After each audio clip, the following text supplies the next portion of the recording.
contacto con Miguel Bonazo. Buenos días, Miguel. Buenos días, Mario, ¿qué tal? ¿Cómo están?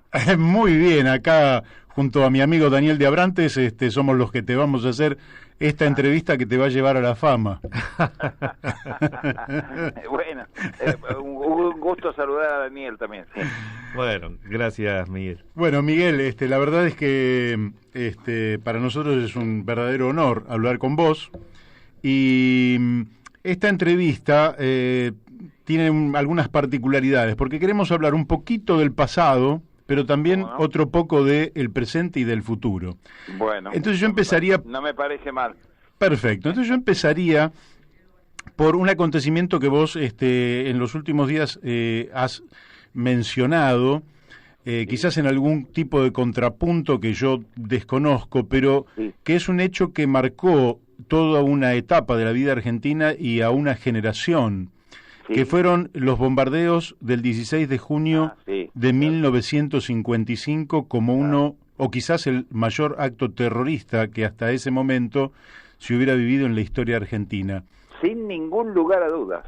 Contanos un poquito... Cuando hablamos de la AMIA, que es correcto que fue un terrible atentado terrorista, y cuando hablamos de otros atentados de ese volumen y de esa magnitud, está omitiendo los medios de comunicación que Buenos Aires fue la primera ciudad de América, la primera ciudad abierta que sufrió un bombardeo de su población civil. Y que sufrió un bombardeo por parte de sus propias Fuerzas Armadas, es decir, por pilotos de la aviación naval, o sea, de la Marina, de guerra, para ser concretos, y de la aeronáutica, ¿no es cierto?, levantados en un golpe contra el presidente constitucional elegido por elecciones democráticas, que era el general Juan Domingo Perón. Esto ocurrió el 16 de junio de 1955 y 3 meses después lo volteaban a Perón en un golpe de Estado ya abierto, del cual participó el genocida Aramburu, cuya juicio, detención y ejecución ha sido tan proclamado por los medios de comunicación, ¿no es cierto? En Argentina en ese momento ha habido libros, ¿no? Y se considera ese como el arranque de la violencia. Ese no es el arranque de la violencia argentina, que no mientan más, que no sean descarados. Está bien que la inmensa mayoría de los periodistas argentinos trabajan para los servicios o trabajan, no son alcahuetes de los grandes intereses económicos, que los medios argentinos están absolutamente contaminados por el poder económico y por el poder de inteligencia de los servicios, como se va viendo de vez en cuando. A veces deja de entrever un poquito la cortina y se ve cómo la estructura mediática es una estructura absolutamente pervertida por el espionaje. ¿No? Digámoslo con claridad, porque a mí me ha gustado hablar siempre claro, por eso no trabajo en ningún medio. Después de tener más de 60 años de profesión y no creo ser un mal periodista, yo me manejo con mis propias redes sociales. Es increíble. Pero estoy jubilado. No trabajo en ningún medio, porque estoy censurado hasta por Página 12, que es uno de los diarios que yo ayudé a fundar. Hay que decir las cosas con nombre y apellido. En este momento, Página 12, ¿no es cierto? No me menciona. Hablan de la muerte de Carlitos Bosch, que fue jefe de fotografía del diario Noticias, y dicen que Carlitos Bosch realizó tareas periodísticas junto con Germán Hurón de Walsh. Y Bonazo, casualmente, Bonazo era el director del diario Noticias. Pero Página 12 no lo menciona. Es increíble. Se llama censura, sí, claro. Aquí en la China. Bueno, entonces quiero decir, está absolutamente pervertida la noción de lo que es la información verdadera. El bombardeo de la ciudad de Buenos Aires, el 16 de junio de 1955, en el que ya se ha comprobado a través de una investigación oficial realizada en la época en que estaba Eduardo Duhalde en Derechos Humanos en el Ministerio de Justicia, tuvo 309 muertos, y las cifras de heridos oscilan entre más de 700 a más de 1000. Porque mucha gente incluso ni reportó por temor en su momento, los que tuvieron heridas leves, digamos, los que no tuvieron que ser internados.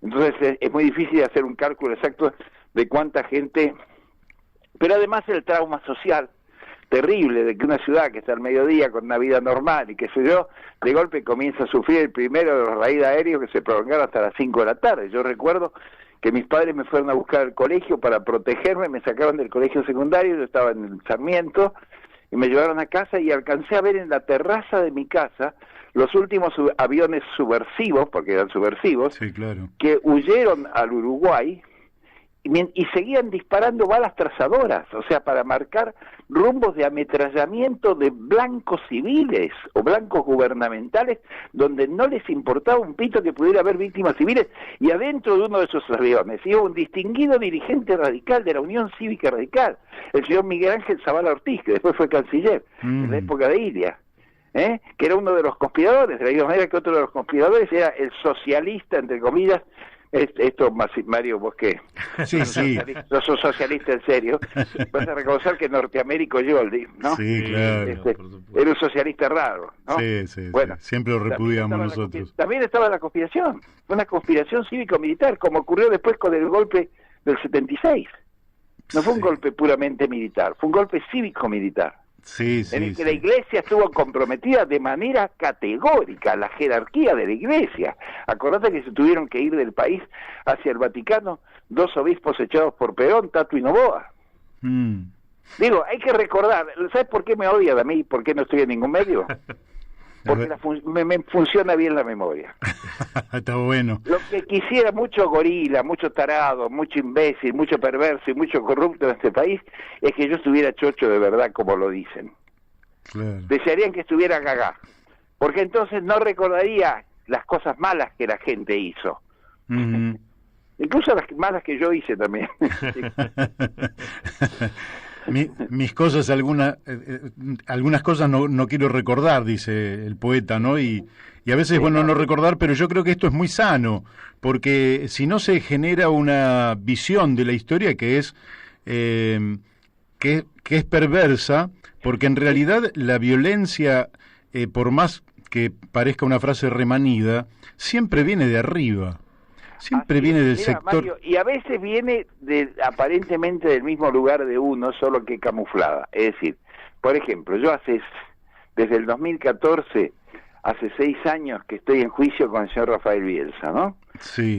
El ex canciller y lobista de Urnequian, ¿no? Y actualmente embajador en Chile, embajador en Chile, al cual le acabo de ganar en la Cámara la apelación en un juicio que me viene haciendo desde el 2014. Hasta ahora no he perdido ningún juicio, y este fallo ejemplar de la Cámara de Apelaciones, que por supuesto ha sido ignorado por la inmensa mayoría de los medios argentinos, vuelvo a repetir, muchos de ellos en manos de alcahuetes de la CIDE o de la CIA, que es peor, claro, o sea, de intereses extranjeros, han guardado un prudentísimo silencio respecto del tema del señor embajador en Chile. ¿No? Sí, esto no se ha ventilado prácticamente en los medios de comunicación. Me hace un juicio absolutamente incorrecto, injusto desde el punto de vista... Mira, la doctrina de la Corte Interamericana de Derechos Humanos, que se aplicó en el famoso caso Kimmel, ¿te acordás? Por el tema del asesinato de los padres parotinos. La doctrina es muy sencilla. La opinión no es judiciable, dice, y es correcto. Sí, claro. O sea, sobre todo cuando no se trata de cuestiones privadas, sino que se trata de cuestiones públicas. Es decir, cuando hay un diferendo público entre un periodista y una personalidad política, se supone, por la doctrina de la Real Malicia, que es ya jurisprudencia de nuestra Corte Suprema, que hay un nivel de tolerancia de la figura pública mucho más grande a los ataques que la de cualquier persona privada. ¿Por qué? Y bueno, porque eligió la función pública. Yo cuando era diputado me tuve que aguantar 194.793 ataques de todo tipo, ¿no? Y no se me ocurrió hacerle juicio a mucha gente, que podía haber, objetivamente, de acuerdo al Código Civil, haber tenido motivo para hacerle juicio a alguien. No se lo hice nunca. Y todos los juicios que me hicieron a mí, todos, por todos mis libros, todos perdieron. Qué interesante. Porque ese juicio, ¿sabes qué pasa? Se hizo para devaluar mi capacidad como periodista de investigación. Es decir, para decir, perdón que lo coloques en primera persona, pero yo he sufrido mucho todos estos años de aislamiento. Y no solo durante el gobierno de Macri, también durante el gobierno de Cristina Fernández de Kirchner. Debo decirlo con todas las letras para que se entienda qué quiero decir. Yo en la grieta, quedé en el medio de la grieta. Claro. Y me disparaban con la ametralladora desde cada una de las cimas de la grieta. Mira vos. No sé si soy claro. Sí, sí, sí. Sí, sí, sos claro y no te estás ganando muchos amigos, pero yo te quiero transmitir así como anecdóticamente que Leandro Ilia, a quien hemos reporteado y está haciendo un libro sobre el gobierno de su padre, en fin, Atrás de la puerta, dice que se titula, así que nos dio la novedad y nosotros la difundimos. Qué bueno. Porque él dice que seguía a su padre y muchas conversaciones las escuchaba un poquito de sotoboche ahí a escondidas. Te mando un fuerte abrazo él. Retribuírselo. Leandro Ilia es un muy buen tipo. Efectivamente tengo una buena relación hasta de carácter familiar con él, cosa que la gente ignora. Mira. Porque la tengo con don Arturo, que sí fue un patriota. A diferencia de Zavala Ortiz, que era radical unionista, pertenecía a la derecha radical, don Arturo Ilia, que fue presidente de la Nación, lamentablemente derrocado. Sí. El doctor Arturo Ilia era de la corriente más progresista del radicalismo, que era el radicalismo de Córdoba de Sabatini, de Amadeo Sabatini, con el cual Perón incluso quiso hacer un acuerdo. Así es. Es que la gente no tiene memoria. Entonces, don Arturo Ilia fue un hombre muy digno, que ante todo cumplió su pacto con el elector. Dijo que iba a anular los contratos petroleros, subió a la presidencia y anuló los contratos petroleros. Sí.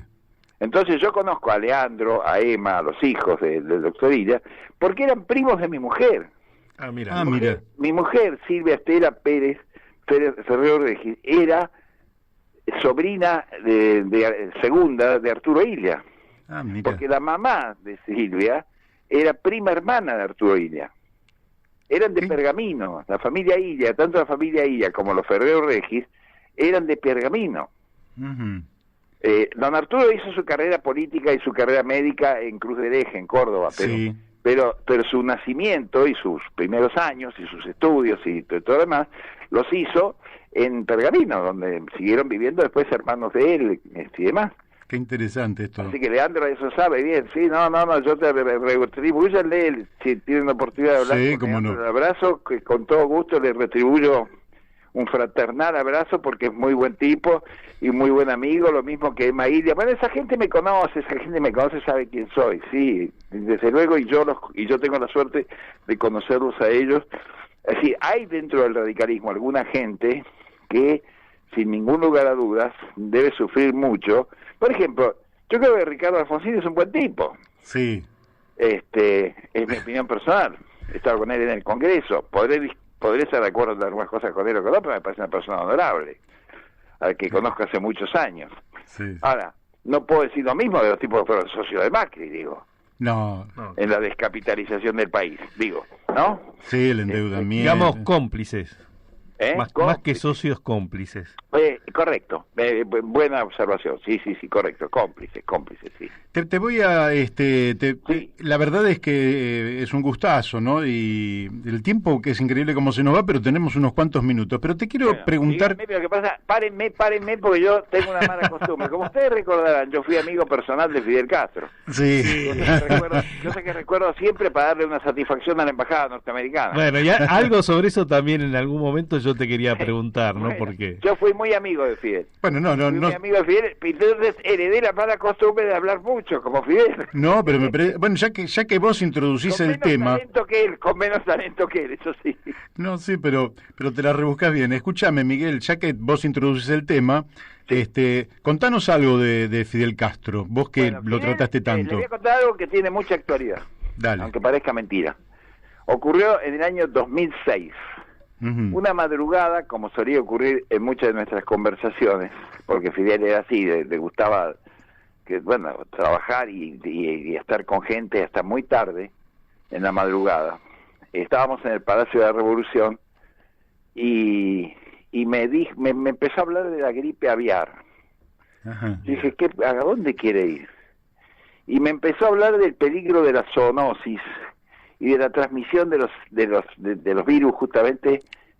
Claro, mira vos. Van viendo que nos acercamos al presente. Sí, claro, aceleradamente. Y estaba aterrado Fidel por la posibilidad de que una de esas zoonosis, que en ese momento aparentaba que podía ser y después no fue, podía ser la gripe aviar. Y terminó siendo el coronavirus. Claro. Tenía temor exactamente a una pandemia de carácter generalizado y mundial. Qué visión, ¿no? No, miraba toda la cancha, ¿no? No, Fidel tenía luz larga. Fue el político que yo conocí, político y militante, digamos las dos cosas, porque fue un militante revolucionario toda su vida, con la luz más larga que he visto en mi vida, es decir, un hombre de Estado verdaderamente impresionante, con un conocimiento del mundo y una preocupación de carácter universal. Fidel no era provinciano, no se limitaba a los problemas de Cuba. Claro. Es decir, veía a Cuba en un contexto mundial. Y entonces era lógico que se preocupara por ese tipo de cosas, como se preocupaba por algo que me parece denigrante lo que han hecho algunos acá de repudiar a los médicos cubanos. Carajo, Sí. se están jugando la vida para venir a ayudar acá. Sí, Y hay sí, algunos bárbaro. miserables que los llaman esclavistas, o que dicen que son médicos y esclavos de la Revolución Cubana. Hay que ser hijos de la chingada, como dirían los mexicanos, para decir eso, ¿no? De Sí, gente sí, que viene a sí, jugarse sí. la vida para ayudar. Sí, claro. Bueno, que han cumplido un papel destacado en Italia y se han ido con todos los honores, ¿no? Pero como debe ser, si se los merecen los honores, se los merecen. Yo los he visto en acción. Yo he visto operaciones de Operación Milagro y de restitución de la vista que parecían milagrosas a la gente, ¿no es cierto?, a la gente humilde que no podía pagarse un oftalmólogo, y cómo los operaron y cómo les devolvieron la vista. Es decir, por favor, es decir, realmente la medicina cubana hay que sacarse el sombrero y considerarla una de las grandes logros de una concepción humana, profundamente humana y solidaria que tuvo Fidel Castro y que tuvo la Revolución Cubana respecto de un tema tan central como estamos viviendo, que es la salud. Sí, claro. Digo, por eso digo que es un tema de una actualidad suprema.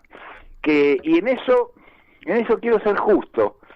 Estoy de acuerdo con Alberto Fernández en haber privilegiado la vida por encima de la razón económica, por decirlo así, de alguna manera. Estoy de acuerdo en que haya hecho un esfuerzo muy serio que le ha significado, al comienzo le significó mucho apoyo, después le significó críticas con el tema de la cuarentena. Estoy de acuerdo con la cuarentena, estoy de acuerdo plenamente con la cuarentena, no tengo críticas a la cuarentena, tengo críticas en todo caso a la liberación por algunos momentos de esa cuarentena por la presión justamente de alguna gente, ¿no? Sí, Pero sí. digo, Alberto ha manejado bien la crisis, y no es que estoy de acuerdo yo con Alberto en todo, no lo estoy, hay cosas, les podría señalar muchas cosas en las que soy crítico de Alberto, pero esta la ha manejado bien. La ha manejado bien. Yo te iba a pasar, antes de que nos fuéramos por Fidel, te iba a preguntar por dos leyes que vos habías trabajado bastante, Sí. que son la de protección de glaciares Ujú. y la de bosques. Así es. Pero la de glaciares en particular te quería preguntar porque a fines del año pasado, o sea, un poquito antes de que irrumpiera la pandemia, el pueblo de Mendoza se había movilizado por el agua de manera Sí, así es. espectacular, ¿verdad? Una lucha Espectacular, apoteótica. muy encomiable. Así Sí, es. sí, donde las mamás iban con los Y ganó carritos. la batalla. Sí, Y ganó la batalla. ganaron la batalla. ¿Sentís que esa batalla está ganada o es una batalla Bueno, está provisoriamente ganada porque los enemigos Son enemigos poderosos. del ambiente, que son todos los que les importa más la ganancia que el ambiente, y Ujú. son desgraciadamente unos cuantos y muy poderosos, van a insistir, y me insisten porque quieren hacer la megaminería, porque quieren hacer el fracking, porque quieren hacer todos aquellos tipos de explotaciones, sobre todo mineras, que son altamente perjudiciales para el agua, digamos. O sea, justamente el juicio de que hablábamos antes con Bielsa y todo lo demás tiene que ver, porque Bielsa, entre otras cosas, firmó el protocolo de acuerdo por el cual la palabra acuerdos hídricos que había entre el gobierno chileno y el gobierno argentino pasó a llamarse categóricamente, la palabra recursos, que figuraba recursos naturales, pasó a llamarse recursos hídricos, es decir, se entregó el agua concretamente, ojo. Ajá. Eso se hizo durante el comienzo del gobierno de Kirchner, Kirchner no tenían tampoco sensibilidad respecto del tema ambiental, y no la tuvo Cristina. Esa fue la razón de mis críticas fundamentales a Cristina, y yo espero que Alberto no crea que con el shale gas y el shale oil y todo lo demás va a salvar a la Argentina, que va a salir muy postrada, obviamente, de esta crisis, que, digamos, se superpone a una crisis mundial de proporciones gigantescas, y que obviamente se aumentan hasta el infinito por la pandemia, ¿no es cierto? Yo, Miguel, creo que esas dos leyes que vos impulsaste y que se promulgaron, bueno, con todas las dificultades que vinieron después, con mucha lucha, el veto de Cristina y demás, significan en el contexto actual, digamos, tienen la misma trascendencia que tuvieron en el siglo XX las principales leyes obreras. O sea, ponen en el centro, me parece que uno de los temas de debate más trascendentes para el siglo XXI, ¿no? Te agradezco mucho tus palabras porque, y desgraciadamente quiero decir, no inmodestamente, porque la ley de glaciares no es mía, aunque algunos ahora pretenden decir que no es mía. La ley de glaciares es una ley de Marta Maffei originalmente, que yo aprobé como presidente de la Comisión de Recursos Naturales. Cuando Cristina la veta, Cristina vetó dos leyes, una la de la actualización jubilatoria, ¿no es cierto?, y la otra la de glaciares. Yo dije que ahí se produce mi ruptura con el gobierno kirchnerista. Y ahí planteo que la ley va a salir, o sea, porque saldrá con otro expediente, con otro número de expedientes, pero que va a salir. Y doy la lucha y sale. Sí. Y sale la ley de glaciares, que era fundamental. Y Mara, la de bosque, fíjate vos que fundamental también es.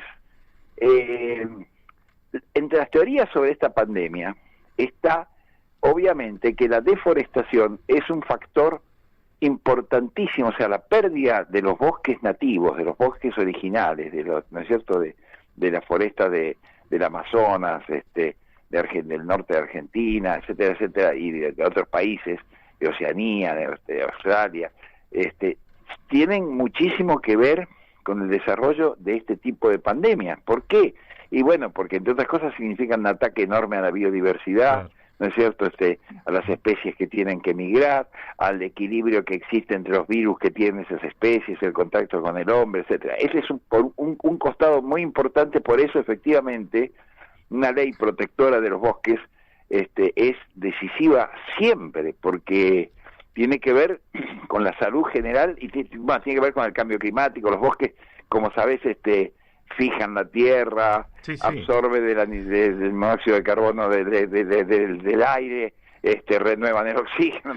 ¿Para qué voy a explicar todo lo que la gente ya sabe? Es un lugar común. Y son las primeras leyes que, digamos, que ponen con fuerza en el escenario nacional la defensa del ambiente, que, bueno, según algunos, Naomi Klein está planteando que puede llegar a ser el punto de convergencia para realmente ponerle cara al capitalismo y decir vamos por una sociedad distinta, ¿no? Es que el capitalismo está colocando, y esto alguna gente empieza a percibirlo con aspectos pesadillescos que tiene esta pandemia, ¿no es cierto?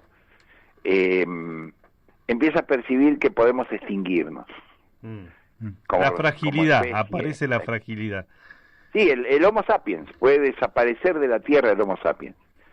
Y no precisamente, o reducirse muchísimo, y no precisamente por un meteorito, como ocurrió con los dinosaurios, sino por los propios vicios del Homo sapiens, ¿no? Es decir, por bestias fascistas como Bolsonaro, ¿no?, que provocan los incendios estos tremendos, ¿no es cierto?, del Amazonas, y celebran la pandemia, ¿no?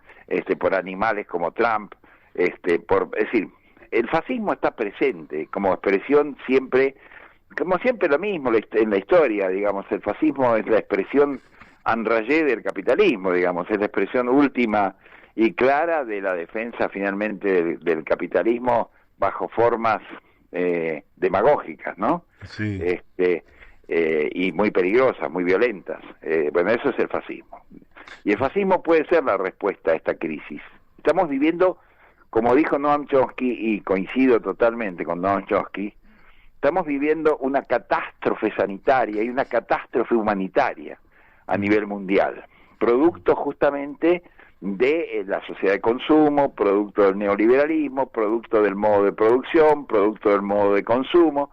Si no reformamos el modo de consumo, no reformamos los modos de producción y todo lo demás, la persistencia de la raza humana sobre la Tierra está en peligro. No la Tierra tiene millones de años por delante. Sí, claro. La Tierra va a seguir dando vueltas por el espacio sin nosotros. Estuvo muchos millones de años sin nosotros y puede estar otros tantos millones de años sin nosotros tranquila. El problema somos nosotros, que nos vamos a ir al diablo. Es decir, cuando uno tiene hijos y tiene nietos, como es mi caso, Mario... Sí, yo también tengo 6 nietos. Y yo también tengo 2. Uno le agarra mucha angustia. Así es. Es que la angustia... Nunca, fíjate, esto es muy importante para la audiencia, nunca habíamos sentido la angustia tan cerca. Es decir, ¿no? De decir, ay caray, estos chiquitos, quisiéramos que vivieran algo de lo que vivimos nosotros, aunque fueran desgracias y tragedias y demás. Por nosotros pudimos luchar, nosotros pudimos expresarnos, nosotros pudimos existir, nosotros tuvimos momentos de gran alegría de vivir. Vamos a terminar añorando el vapuleado siglo XX. En alguna medida sí, porque por lo menos, sí, aunque también, por supuesto, tuvo catástrofes humanitarias como la Segunda Guerra Mundial, digamos, entre otras cosas, y el nazismo. Pero vienen por el mismo lado siempre, ¿eh? Siempre vienen por la extrema derecha. Siempre. Fíjate que siempre vienen por la misma derecha. Yo soy hijo, mi madre fue combatiente socialista de las Juventudes Socialistas Unificadas en la Guerra Civil Española. Fue miliciana. Esto da respuesta a un comentario de un compañero que manda dice, Bonazo es un peronista raro, dice. Sí, es verdad. Sí. También nos dice que ayer fue el Día del Árbol, pero bueno, esto es anecdótico nomás. Ya, después es cierto, sí. Soy un peronista raro. Bueno, lo que indica que has desarrollado una enorme personalidad y eso te da una identidad propia dentro del peronismo, pero con una identidad con la cual nosotros nos sentimos absolutamente identificados. Hay un compañero que pregunta, me dice, pregúntale por la actitud de AMLO respecto a la pandemia. ¿Cómo lo estás viendo? Bueno, mira, yo creo que AMLO es un hombre muy decente, muy correcto y que tiene una buena voluntad. Creo que al comienzo de la pandemia no la valoró bien, a pesar de que tiene ahí en salud, que ahora no recuerdo bien el nombre de él, tiene un experto que es hijo, por cierto, de republicanos españoles también. Mira. El que tiene a cargo de salud, que sí ha hecho cosas buenas y que ha mejorado, digamos, la mala performance inicial. Tal vez cometió un error de comunicación, AMLO, al restarle un poco de importancia cuando dijo aquello de que, bueno, si quieren vayan a un restaurante, vayan y coman con la familia. O sea, digamos, tuvo una actitud más liberal que Alberto respecto de la pandemia. Sí. Sin duda, lamentablemente es así. Me gustaría decir lo contrario, me gustaría decir que... Pero como está muy acosado, y como se ve por el atentado brutal que ha habido contra su secretario de Seguridad del DF, del Distrito Federal, ¿no es cierto?, de la ciudad más poblada del mundo, el terrible atentado en el cual murió una señora que iba por la calle, no tenía nada que ver, 2 custodios, ¿no es cierto?, del secretario de Seguridad. Hay gente que lo quiere voltear, hay gente que lo quiere golpear, hay gente que, hay los intereses más negros, más oscuros y más siniestros, evidentemente no simpatizan con AMLO. Indudablemente. No simpatizan con AMLO. Entonces, y él fue, debo decirlo, no midió, me parece a mí, dicho con todo respeto y con todo afecto, por AMLO, incluso personal. Yo le hice la primera entrevista televisiva que se hicieron a AMLO en su vida, se dice yo. Sí, por ahí la reflotó hace un tiempo Carmen Aristegui en su programa. Yo tengo gran simpatía por AMLO. Creo que es un hombre bien intencionado, es un hombre honesto, es un hombre austero, es un hombre decente, es un gobernante, y tengo temor por su seguridad. Este ataque en plena Ciudad de México me parece un ataque muy grave, muy grave, gravísimo. Y hay todo un sector brutal, digamos, una oligarquía representada por personajes como el ex canciller de Fox, que viene de la ultraizquierda y se pasó a la ultraderecha, Jorge Castañeda, ¿no es cierto? Tipos muy siniestros que están en una actitud protogolpista, digamos. Entonces, te digo todo esto para enmarcar mi crítica a AMLO en un marco de respeto. No es Bolsonaro, no es Bolsonaro, no, a todas luces. Y no es Trump. Es decir, es otra cosa. Es otra cosa. Y su secretario de Salud ha tomado algunas medidas correctas e inteligentes y ha tratado, digamos, de enmendar en todo caso. Lo que pasa es que ellos no tomaron la decisión de la cuarentena obligatoria. Es decir, por el temor justamente de AMLO a ser considerado autoritario y qué sé yo, y atacado con argumentos liberales, ¿no es cierto? De que bueno, pues se están restringiendo las libertades. Pues todo lo que dice Elisa Carrió acá, qué sé yo, bueno, sí, sí. ¿no? Sí, sí. Es decir, por el temor a esa crítica, AMLO fue un poco aperturista. Y en esto no puede ser aperturista, porque el problema es que le va la vida a la gente. Sí, sí, la velocidad de contagio es tremenda. Es decir, cuando hablan de runner sí, runner no, es decir, ¿qué runner ni runner, viste? Es decir, acá hay un problema de salud pública generalizada, y es una guerra de un enemigo silencioso, además, y muy difícil de ubicar, de precisar, como es el COVID-19, ¿no? Sí, sí, sí. Entonces, los gobiernos, la primera obligación que tiene un gobierno es preservar la vida de sus habitantes, los habitantes del territorio que gobierna. Esto es así. Sin lugar a dudas. Por eso digo que en ese plano estoy de acuerdo con lo que hizo Alberto. Ahora, Me parece una mención o un tema, digamos, para matizar esto. Vamos a salir, seguramente, vamos a superar este tema de, esperemos, ¿no?, de la pandemia Dios. Una pesadilla, esta pesadilla, y vamos a arrancar otra pesadilla, que es encontrarnos con una Argentina con más del 50% de su población por debajo de la línea de la pobreza. Bien. Tenés razón. Y que va a requerir, digamos, ya esto nos pone en una situación de definiciones muy profundas, porque un país con el 50-60% de su población bajo la línea de pobreza, con un tendal de pequeñas y medianas empresas destruidas, con toda con el frente externo complicado, con todos los problemas que tiene la Argentina, digamos, va a requerir un replanteo profundo del rumbo de hacia dónde vamos en la Argentina. ¿Cuál es tu mirada sobre este tema? Correcto. Mira, yo desde la modestia de mis sitios, de mis redes sociales, lo dije esto ya hace un tiempo, no recuerdo exactamente cuándo, si fue en marzo mismo al comienzo de la cuarentena o en abril, pero bueno. Yo me recordé el ejemplo de los laboristas, el Partido Socialista Británico. Sí. En 1946, en la posguerra mundial, Inglaterra salió obviamente muy golpeada. Las bombas B-2 de Adolfo Hitler no solo causaron mucho pánico en Londres, ¿no? También Inglaterra, el esfuerzo de guerra le significó, bueno, entre otras cosas, perder la hegemonía como potencia imperialista frente a Estados Unidos. Estados Unidos pasó a ser la potencia hegemónica e Inglaterra pasó al segundo plano, ¿no? Claro.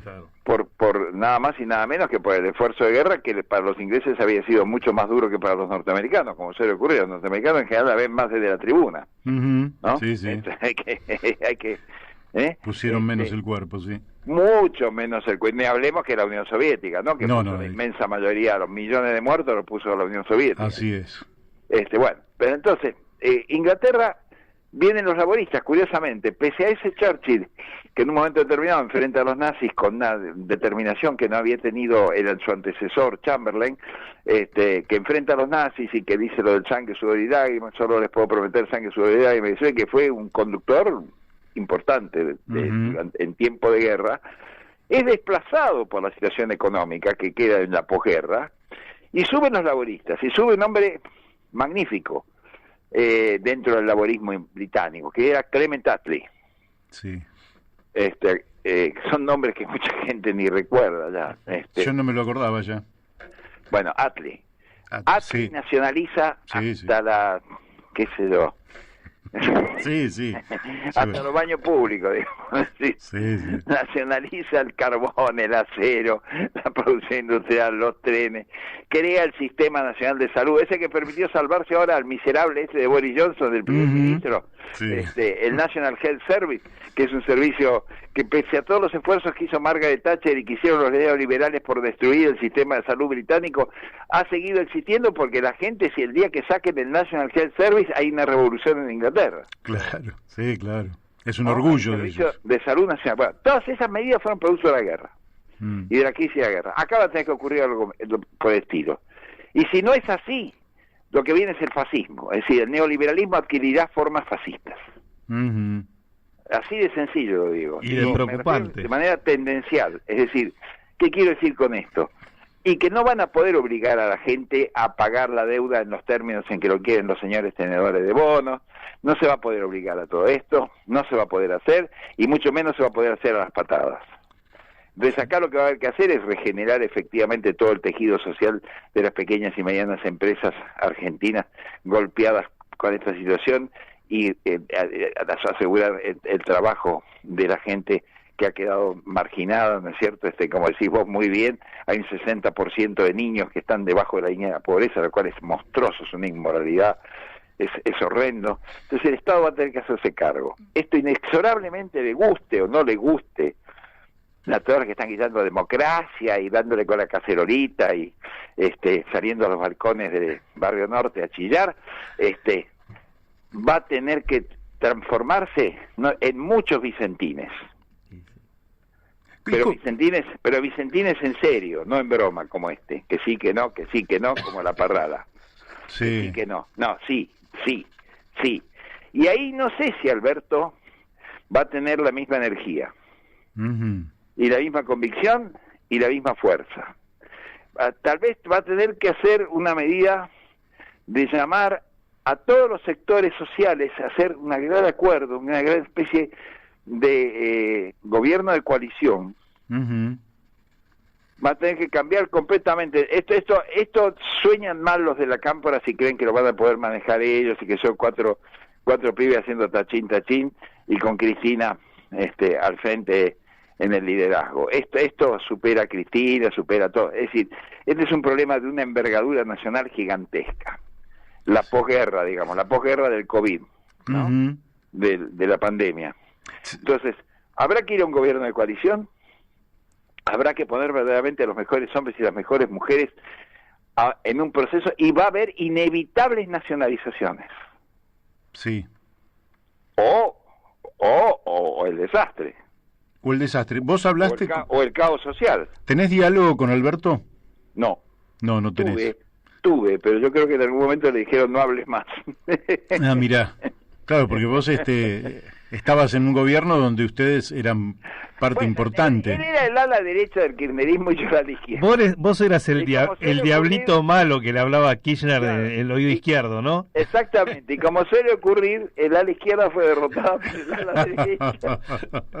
No, a pesar de lo cual, ojo, tengo simpatía personal por Alberto Fernández persona. Su actitud frente a su hijo, frente a ciertas libertades públicas, actitudes antifascistas, no discriminatorias, con todo el tema, ¿no es cierto?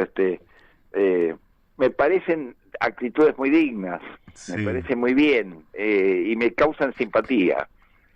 Tengo simpatía por ese costado. Ahora, no tengo simpatía porque diga que lo que se hizo en San Juan es lo que hay que hacer en toda la Argentina, porque si hacemos lo que hizo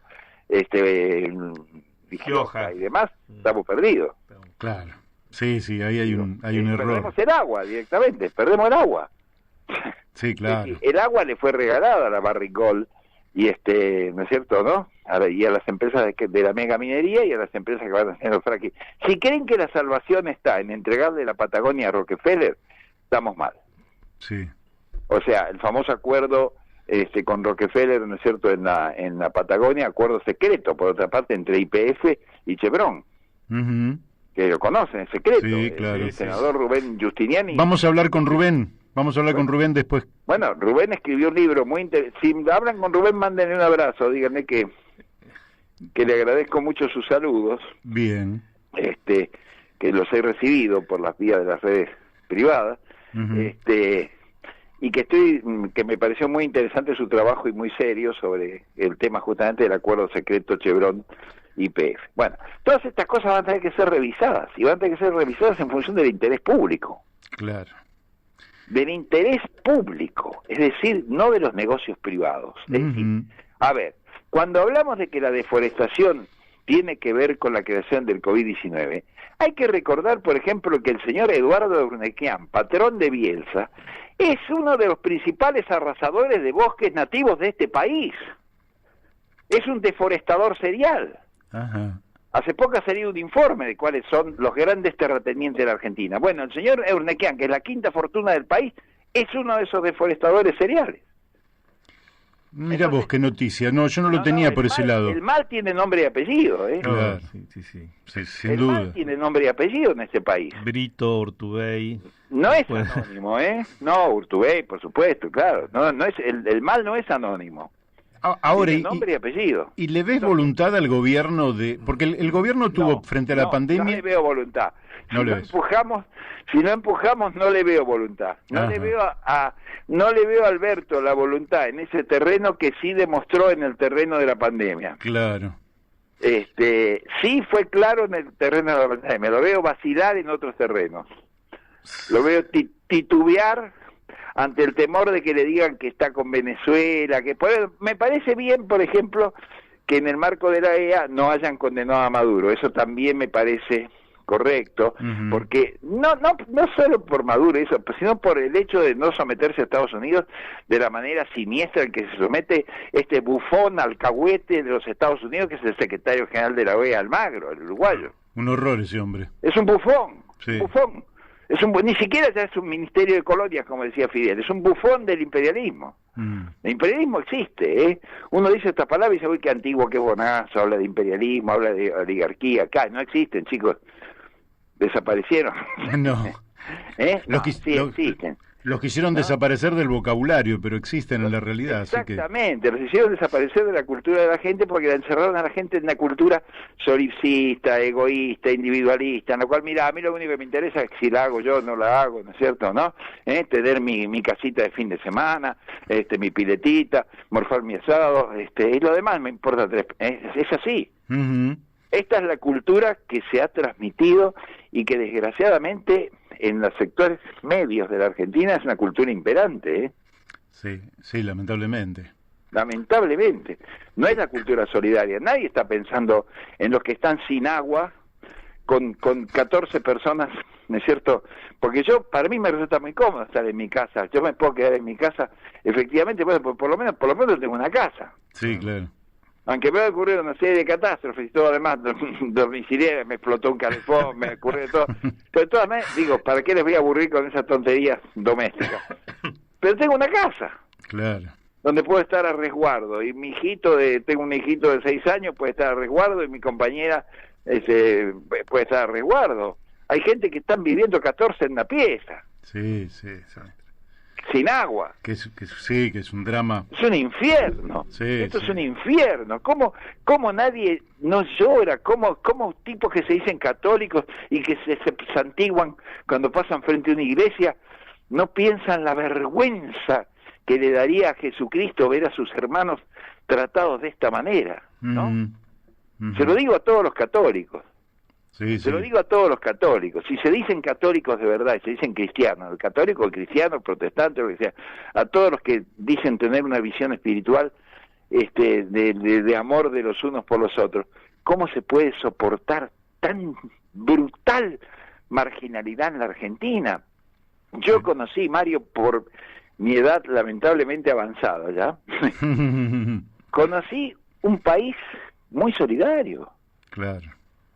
El país del primer Perón, al margen de lo que pensaban mis viejos que eran gorilas, el primer Perón realmente fue impresionante. El nivel de vida de la gente, o sea, el nivel... Argentina era en ese momento, era un país sin analfabetismo. Era el primer país que ahora hablan de Ramón Carrillo y dicen que era nazi, todos estos cretinos, estos imbéciles que salen a decir estas cosas. Sí. Ramón Carrillo erradicó la tuberculosis, entre otras cosas, en 1947. Sí, hace poco estuvo acá un compañero nuestro y contó el plan aeronáutico del gobierno de Perón. Bueno, y cuando haces el salud, reconto de las cosas que claro, se hicieron, decís... No, ni hablar del auto argentino, del justicialista, de los aviones, de Pampa. No. Digo en salud. Sí, claro. En salud. Erradicaron la tuberculosis antes que todos los otros países de América, incluidos los Estados Unidos de Norteamérica. Cuando se construye el aeropuerto Pistarini era el más grande del mundo. Bueno, entonces, digo, este país fue un país justo. Yo cuando yo era un pibito de 7, 8 años, qué sé yo, pensaba cómo sería el año 2000, y yo me imaginaba un año 2000, me imaginaba un tercer milenio totalmente distinto al que estoy viviendo, te digo la verdad. Claro, totalmente. Totalmente. Que parecía de Ray Bradbury, ¿viste? Así, ¿viste? ¿No? Veredas que caminaban solas y transportaban a la gente, en fin, imaginaba una cosa que no me imaginaba gente con el frío que está haciendo ahora tirados en la calle. Es increíble lo que... Pero ¿cómo no se le puede oprimir el corazón a la gente y no ser solidarios con sus hermanos? Es decir, hay millones de argentinos que están sufriendo de manera espantosa. También hay gente solidaria. Había alguien que fue un ex enfermo de COVID, un pibe joven, que ya hizo como 4 donaciones de plasma, ¿no es cierto? O sea que también por ahí encontrás individuos que son muy solidarios y que tienen sentido del amor, pero desgraciadamente hay una tendencia al individualismo muy fea, prodigada por los medios de comunicación, muy culpables los medios de comunicación. Yo les pego con alma y vida, porque son muy culpables. Sí. Bueno, lo compartimos totalmente eso.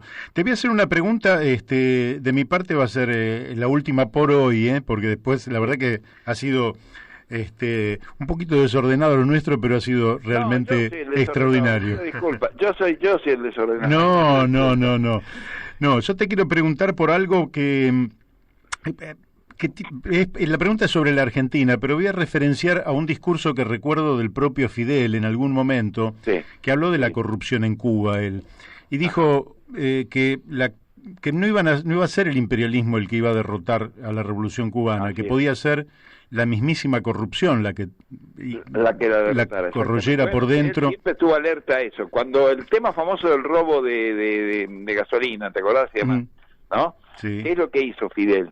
Y averiguó quiénes eran los mejores cuadros estudiantiles, juveniles y demás del Partido Comunista de Cuba, y los puso de inspectores de todas las estaciones de servicio estatales, a ver quién se afanaba la nafta.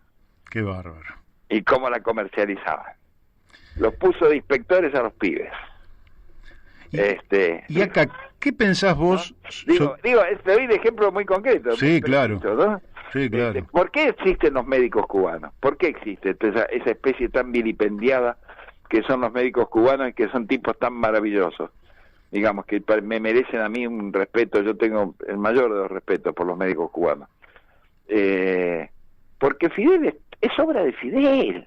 Claro. Fidel generó conciencia. Fidel generó solidaridad. Fidel fue un crítico acerbo del egoísmo y de la corrupción y de la burocratización, ¿no? Sí. Esto es lo que mucha gente no sabe de él, que me gustaría algún día escribir. Voy a escribir un libro. No quise hacer una cosa porque no es una cosa oportunista que pareciera, ¿no? El clásico mi amigo Fidel, ¿no? No, sí, porque eso me parece una porquería y por eso no escribí nada cuando él murió. Me inhibí de escribir un libro. Pero merece... Sí, merece. Sería un aporte muy grande sobre todo para los jóvenes, Miguel. Y merece la pena contar quién fue, sí, merece la pena contar que hubo un tipo que se sacrificó en serio. Claro. Y bueno, algún día también podemos hacer te volvemos a ocupar una hora de tu existencia y hablamos de Fidel largo y tendido. Hablar con ustedes. Yo me quiero tomar una pequeña licencia, ya que estamos hablando de escritura, y espero que este libro sobre Fidel se concrete, porque yo estoy armando una pequeña biblioteca. Tengo un nieto y una nieta en camino, pero los dos son alemanes, ¿no? Entonces, digo, le tengo que armar una biblioteca para que sepan lo que es la Argentina y está bien. Si yo no estoy, alguien se los cuente. Y dentro de esa biblioteca, uno de los libros que tengo ya comprado para ello es La venganza de los patriotas, porque me parece... muy amable, muchas gracias. No, además me parece una manera muy linda de introducir a los jóvenes en una mirada distinta de nuestra historia. Estoy totalmente de acuerdo con vos. Y en la última entrevista que te hicimos hace unos meses atrás, un año atrás, sí, yo tuve la osadía de plantearte que escribas algo sobre el gobierno de San Martín en Mendoza, que me parece que es una de las epopeyas más interesantes desde el punto de vista, digamos, quizás fue uno de los gobiernos más increíbles de la Argentina. Y ahora te voy a sumar... Me tiraste una excelente idea, por cierto. Te voy a sumar otra más que me parece que sería muy interesante, y pensando también en los chicos, ¿no? Porque que descubran las cosas más sabrosas y más vigorosas de nuestra historia. Sí. Habría que escribir algo sobre el gobierno de Mariano Moreno y su muerte, ¿no? Y ahí tenés un thriller, además, vos que sos experto en thriller. Sí. Y bueno, mirá, Mariano Moreno lo matan por lo bueno que hizo. Lo matan, eso ya es un primer magnicidio de los ignorados en Argentina, de los santos, digamos, ¿no? Que ha habido. Sí. Tratados obviamente por corruptos, por fiscales siniestros y por manejo del poder, ¿no? Por el miserable ese de Saavedra diciendo hacía falta tanta agua para apagar tanto fuego, ¿no? Esa porquería que nos enseñaban en el colegio. Y además una revolución que se expandía. Mariano Moreno era un jacobino de verdad, en el buen sentido de la palabra. O sea, pero además hay algo, ese es un rasgo de él, su vinculación a Rousseau y el motivo por el cual la Iglesia lo odia y los hispanistas lo odian y todo lo demás. Pero tiene un costado, además de su jacobinismo, muy muy importante, que es la defensa de la industria nacional. Claro. Así es. El famoso plan de operaciones, plan secreto de Mariano Moreno, que hubiera permitido que los ponchos no se tejieran en Manchester, claro, que no se llevaran de acá la lana de la vicuña y todo lo demás y que sea para hacer los ponchos en Manchester, sino que se tejieran en la Argentina, incorporando algo que todavía no estamos incorporando, se llama valor agregado. Alberto, ¿me escuchás? Valor agregado, Alberto, valor agregado, trabajo nacional. Bueno, eso lo quería Moreno, por eso lo matan. Claro, así es. O sea, Moreno quería cortar la cadena de la vieja dependencia colonial respecto del Imperio Español, pero también de la nueva dependencia respecto del Imperio Británico. Qué interesante. Bueno, en el sentido económico. Miguel, eso es lo que en la escuela nadie te cuenta. Claro. Te van a contar la anécdota magnífica de su famoso decreto, ningún argentino, ni ebrio ni dormido, y qué sé yo, ¿no? Digamos, la retórica, digamos, que es buena retórica, porque lo dijo a raíz de todos los que querían entronizar casi como un dictador a Cornelio Saavedra, ¿no? Sí. Que por cierto su única experiencia militar fue hacerse un traje militar él porque era sastre. Esa es la historia, es la historia verdadera que hay que contarles a los chicos la verdad. Por eso. Una pluma como la tuya es fundamental para eso. Es que yo amo a Castelli, mira. Claro. Amo a Castelli, amo a Belgrano y amo a Moreno, ¿viste? O sea, los amo. Los amo, y a Monteagudo. Claro, mi héroe en La venganza de los patriotas. Sí, claro, claramente. Asesinado por prohibir el juego, Atención, Cristóbal López, ¿me escuchó? Asesinado por prohibir el juego en Perú durante el protectorado del general San Martín. Claro. ¿O no? Así es, sí, claro. Y ahí lo descubrimos en La venganza de los patriotas. Así es. No hay para charlar. Es que pasa que hace falta reconstruir la nación. después que salgamos de esto, va a haber que reconstruir la nación. Y reconstruir la nación es una tarea que no es para pocos. Exacto. No es una tarea para una secta. Claro, es de todos. ¿Eh? Es de la inmensa mayoría de los argentinos. No puede ser de una secta. Entonces hay que tener un proyecto nacional de verdad y decir, bueno, por ejemplo, ¿saben qué, muchachos? El tema de la deuda, y lo siento mucho, pero paga Dios. Paga Dios. Y sí, y bueno, aguantaremos las consecuencias, nos embarguen aviones, iremos con aviones alquilados, qué sé yo, no sé. Es decir, habrá que ver qué se hace, no creo que nos invadan, y si nos invaden, bueno, a lo mejor nos hacen una gauchada por ahí, renuevan el sentido patriótico y salimos todos a combatir, ¿no? Así es. Sí. Bueno, Miguel, la hora se nos ha ido, pero desde ya que quedó tanto, que en no mucho tiempo te volvemos a llamar. Cuando ustedes quieran, es un placer conversar con ustedes. Además, acá, digamos, nunca digo las horas son largas porque lo paso muy bien con mi mujer y con mi hijo, que los adoro. Lo paso muy bien con mi literatura, estoy escribiendo una novela. Uh-huh. Una novela que tiene que ver, ya voy deslizando como primicia para ustedes. Aparece la Guerra Civil Española, ¿eh? Bueno. Ahí nos vemos mucho reflejados. Que parece muy viejo y está muy cerca, el fascismo. Claro. Y sí. Claro. Sí. ¿Eh? Y sí. Y bueno, ¿Estamos de acuerdo? Bueno, entonces no vamos a dejar pasar muchos días entonces para volverte a llamar, Miguel. Bueno, no, por favor, en serio, es un gusto para mí conversar con ustedes, lo hago con todo cariño y lamentablemente mi único defecto es que hablo mucho. No. Es la virtud que tenés para haber hecho que esta hora haya volado. Bueno, muy amable, muchas gracias a ustedes también por haber suscitado un diálogo muy muy lindo sobre temas que son muy importantes y sobre los cuales la gente debería pensar más que en si se hizo las Lolas fulana, la vedette fulana o la vedette mengana, digamos. Así es. Así es. Que es lo que nos proponen los medios. Así es. ¿No? Bueno, te mandamos un fuerte abrazo, un fraternal abrazo, Miguel. Lo mismo, un fraternal abrazo para ustedes. Mucha suerte y deseo por mi propio interés que los escuche cualquier cantidad de gente. Muy bien. Un abrazo, Miguel. Bueno, un abrazo. Abrazo, chao. Bueno, hemos hablado con Miguel Bonazo, inconfundible. Sí.